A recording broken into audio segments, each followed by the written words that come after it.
Hey everybody, welcome to the Big Bout Podcast. This is John Suntress, your host. Couple show notes. My talk with Andy Gersher was great. Unfortunately, my recording device was not. It's very flat, and there's a little bit of staticky pop that lasts for about 10 seconds in a couple spots. Please be patient, and you'll still be able to understand the conversation just fine.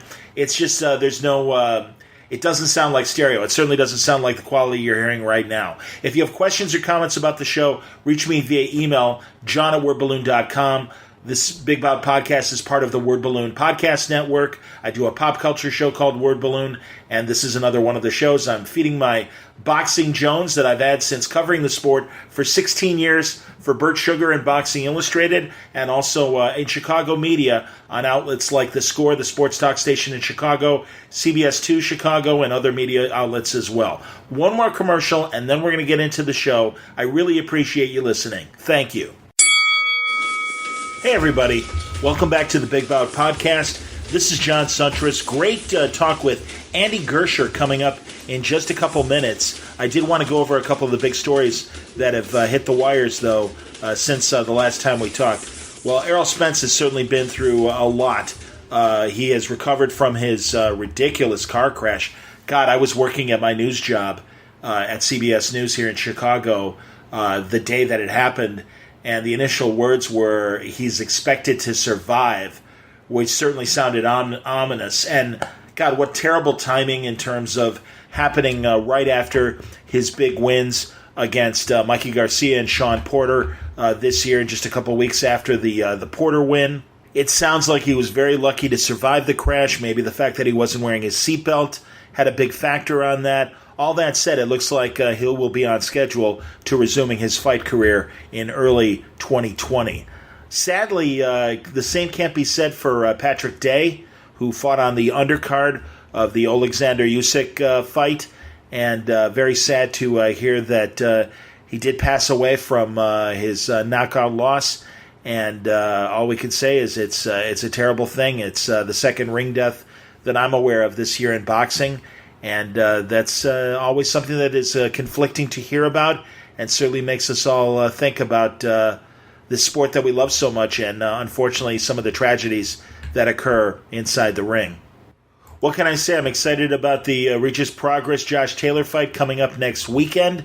I am also intrigued by the Daniel Jacobs Julio Cesar Chavez Jr. matchup coming on December 20th. Very interesting stuff.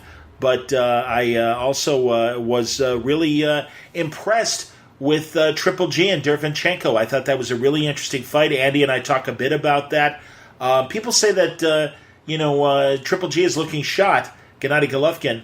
But I have to say I really thought he did a great job against a very tough opponent. Derevyanchenko is no pushover, and I do think that as things continue for Triple G, he's fighting top competition.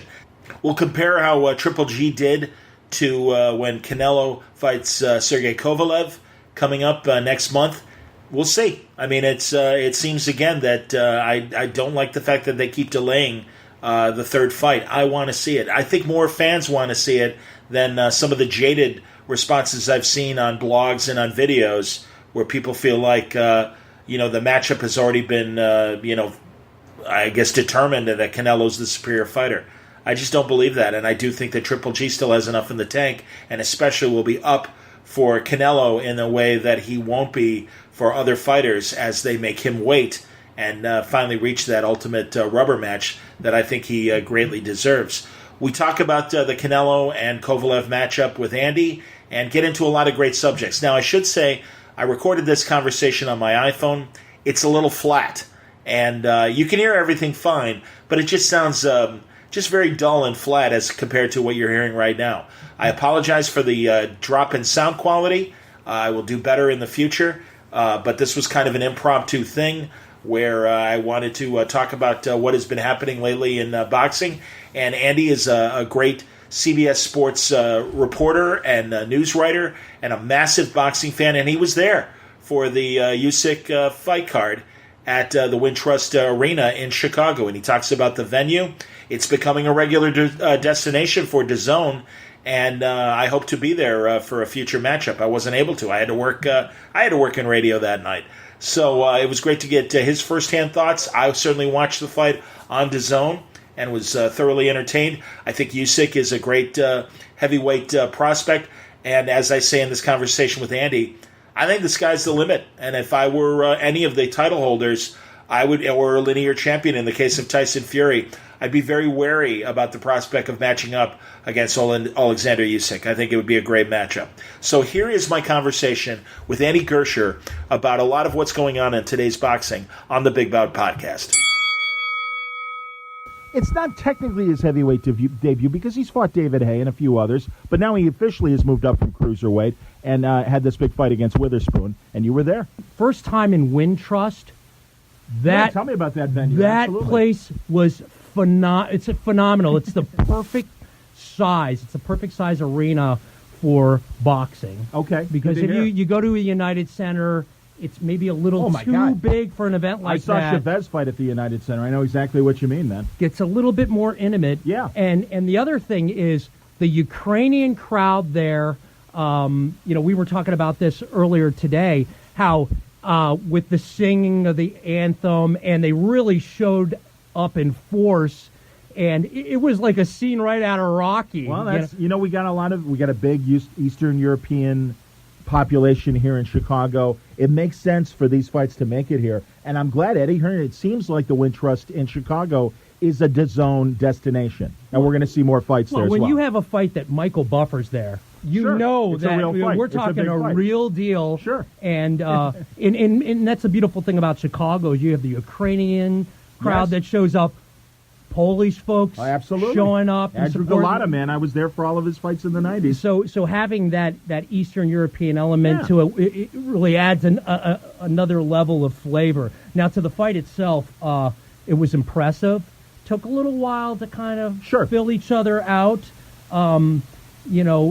Usyk going against a much bigger man. Giving up like 35 pounds. Now, maybe not the skill set of a Deontay Wilder. And a guy past his prime, too, in Witherspoon. Exactly. But I think it was just what the doctor ordered for Usyk to kind of fill out a bigger man. And we even saw towards the end of the fight a little bit more active with the hands. We saw him showcase the left a little bit more. And like a Deontay Wilder, he had a few months off because of an injury after he fought Bellew, to unify the cruiserweight titles, his last cruiserweight fight. So, and he was going to have his debut earlier in the year. It got postponed. So, I expected some rust.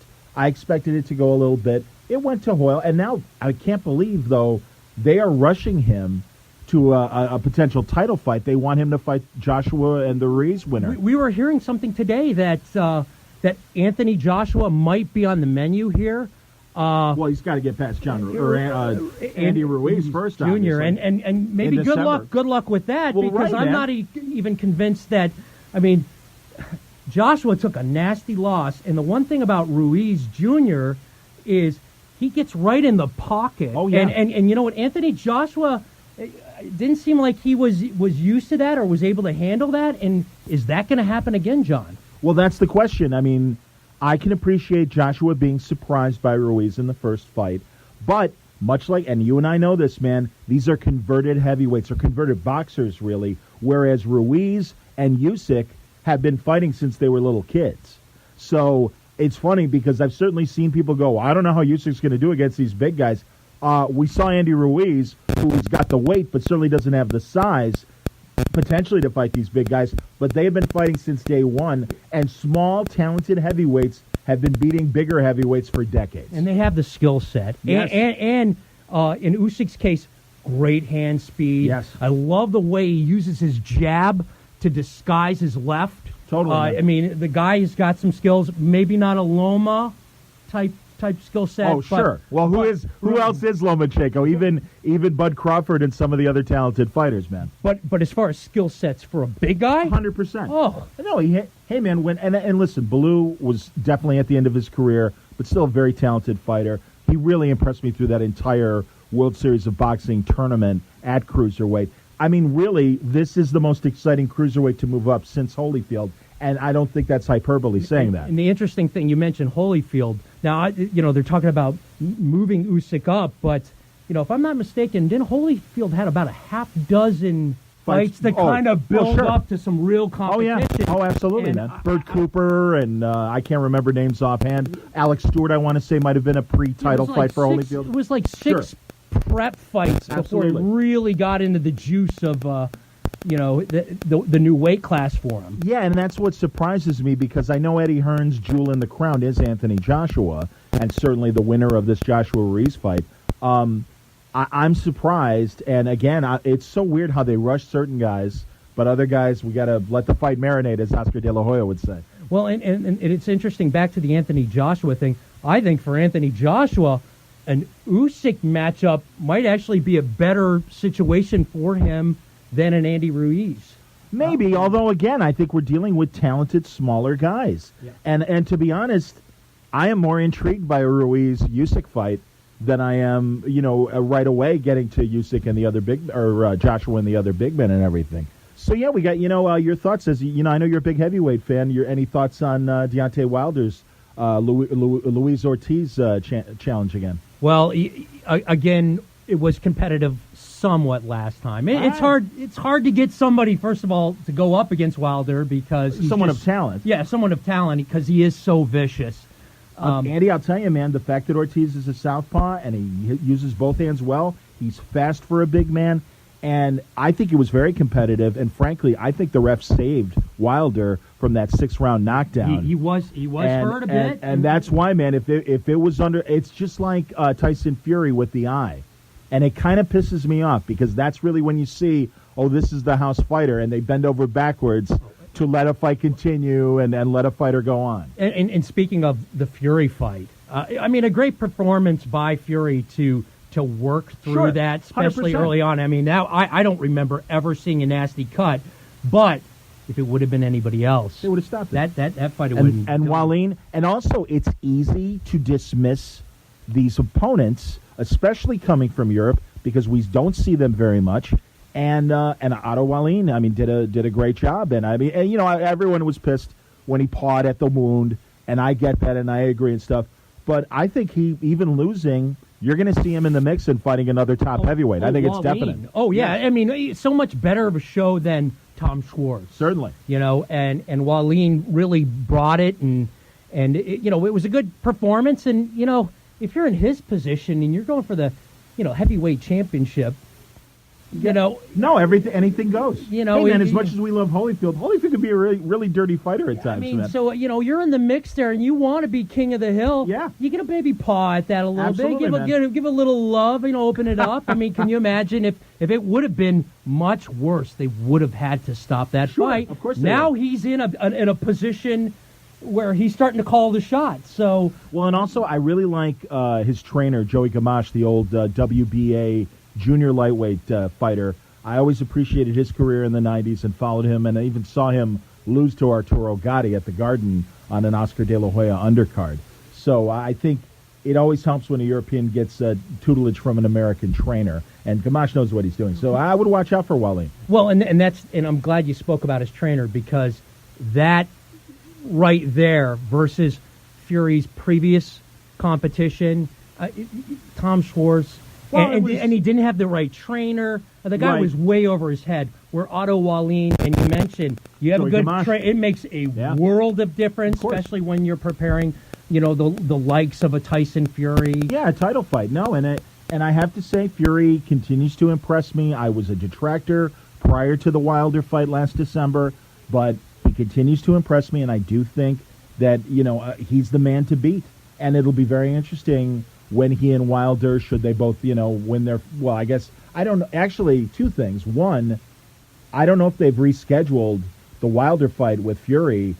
That kind of cut is going to take a long time to heal. Well, we had talked about this right after that fight, and the boxing analyst on 2 months. You see a gash you can swear like on my that. Show, well, that's good to know, because that is bullshit. Yeah, man. In all reality, I'm thinking realistic 4 to 6 months. I'd say 4 months, and maybe 6 if you really want to be safe, and depending what kind of work they do. I remember when I ran Barkley, would constantly bleed to the point where they finally literally shaved bone.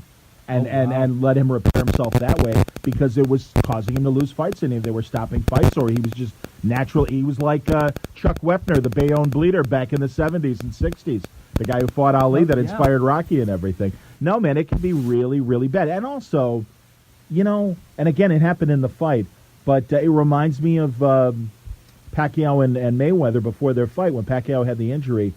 I go back to literally the Rumble in the Jungle when Foreman had a cut over his eye when they were supposed to fight, and they postponed it a month.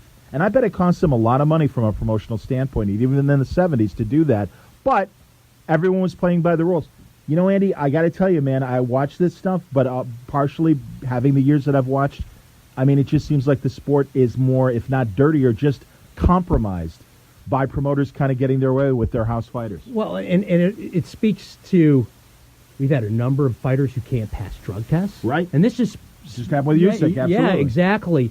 So it's interesting how, that, in a way, sometimes they are a little dirtier. Now. Good news about Errol Spence real fast in terms of having that terrible accident, but I guess walked away from it, and it looks like he's going to be okay. Obviously, didn't have a seatbelt, thrown from the car. Last I heard, no broken bones. If you've seen the video of the accident, I've seen the car, I've seen the photos. It's unbelievable. And I was actually looking at the vehicle after the accident, and I'm wondering, this is horrible. He didn't put on his seatbelt.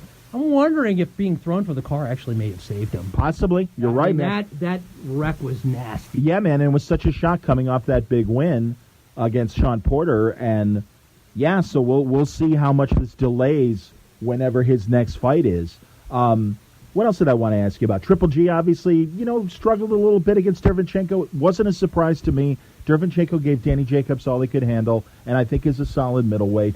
I guess Triple G did go to the hospital after the fight, and we'll see what happens.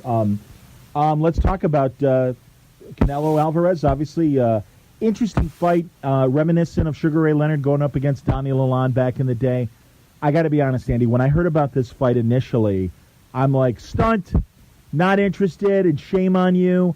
Fight Triple G and get it over with. Now, as we were just saying, Triple G obviously a little tough against Derevyanchenko. Again, I think he's a rugged middleweight, and I still want to see a third fight with Canelo.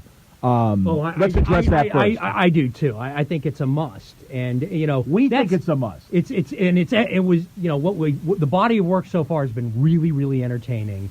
So I hope so, but again, it seems like, and this is the problem with these promoters not willing to work with each other. Although they're both under contract at DAZN, so you'd think, let's go. Let's make this damn fight. And it's kind of a disservice to Triple G. He's in the same place Sergio Martinez was 10 years ago in terms of time is not on this guy's side. He's a talented middleweight. He deserves it. He deserves it for his body of work. And this is why I got kind of pissed off that Oscar and Canelo's people are making this Kovalev fight, which, although I got to say, seeing Kovalev's last performance, I think it's more of a fight. And I got news for you, man. Talented little guys don't always beat less talented big guys. I think back to, and this is boxing history, Sugar Ray Robinson fought Joey Maxim, and everyone was convinced he was going to win the light heavyweight title. They fought at Yankee Stadium. It was summer. It was like 110 degrees in the ring. Ruby Goldstein, the referee, had to be relieved because he was getting dehydration, and Robinson had to quit from dehydration. And Joey Maxim just plodded his way to a TKO. I mean, they say styles make fights, right. And every matchup's different. So I'm right there with you. I think that it might be a surprising result. And initially, when I heard it too, I thought stunt. Yeah, but I think it certainly could be a compelling matchup. Well, and competitive, because I don't know if Canelo's punch is going to be that strong at 175. This is what we've learned with Lomachenko. Stay at lightweight. You are at the ceiling, pal. Don't go any higher because you're having enough trouble, and there are great fighters at lightweight and under lightweight that are moving up for him to fight. And that's why I'm like, and I always seem like I'm kind of ragging on Canelo. It's more about De La Hoya and the way that Golden Boy is promoting Canelo. That's the problem, man. They're getting cute with him. And really, Oscar's never going to live down that marinade statement that he made with Mayweather and Pacquiao back in the day. And every time there's another delay and we're not getting Triple G and Canelo 3, it's like, oh, you still waiting for it to marinate, Oscar? It pisses me off, man. I got to tell you, I loved Oscar as a fighter. I'm not a big fan of his as a promoter. I'm not either, and you really are getting down to the core problem with boxing. Right. You know? Yeah, no, house fighters, man. And that's the thing. And even in this matchup with Kovalev, Canelo's the house fighter. If it goes to a decision, he'll probably win. And that's another concern there for Kovalev. Right. Is he even going to get a fair shake if it's really close? Well, and also, I don't know where he is because this will be a huge payday for him, and he deserves it. Listen, he's not a great human being. We've all heard about his problems outside of the ring. Right. But that said, he is a talented light heavyweight. I'm glad that the Duvas and main events, on behalf of Kovalev, got him a better money deal. He deserves it.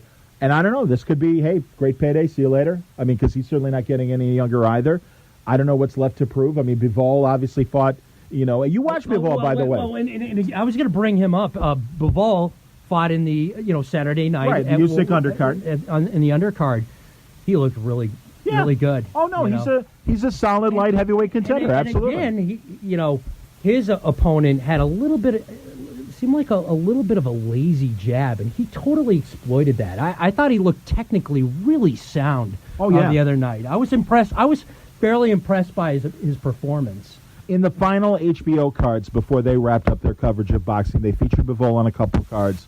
You could see the talent was there. So he's been on my radar in the light heavyweight division, as he has for most fight fans, and certainly is a guy to be threatened. Back to Kovalev, though, I think he's got enough power. I think if he can trap Canelo, he might be. I mean, again, this is a guy who's jumping up 2 weight classes to fight. Good luck, and I think it's an interesting match. And we often see these big jump ups and how guys are going to adjust. I mean, you and I both know you have a particular frame, and you have an optimal frame for boxing, right? And you start just adding on weight. I even speaks to like Chris Algieri, and when he tried to put on some weight, and he's better off to go down to a lower level, and that's where he's been fighting now. And, some of his bigger fights were a little higher up, at the welterweight. Yeah. And again, it's just because you have that added built now, it obviously helps Andy Ruiz Jr. Absolutely. I mean, you could give him about 50 Snickers, and I think you can't judge a guy by his body shape. It isn't about the frame, and I think Andy Ruiz Jr. Kind of showed the whole world that. But win or lose, he's going to be around, and he will get other opportunities. And frankly, I hope he wins. Andy, I appreciate talking to me. Really, a great couple months of boxing. You'll come back on the podcast. We'll have a lot to talk about before the end of the year, so thank you. Yeah, a lot to look forward to, even in the heavyweight division before we get this year done with. Good conversation with Andy Gersher. I'm sure he'll be on the show in the future. We'll have more guests as well. And really want to get into some boxing books that have come out lately, boxing histories that I think deserve your attention. And I really want to explore the subjects more with the authors. So expect that in the weeks and months ahead here on the Big Bout Podcast. Of course, a full boat of great boxing to talk about as well in the weeks and months ahead. Thanks a lot for listening. I hope you'll join me next time. Until then, thanks for listening.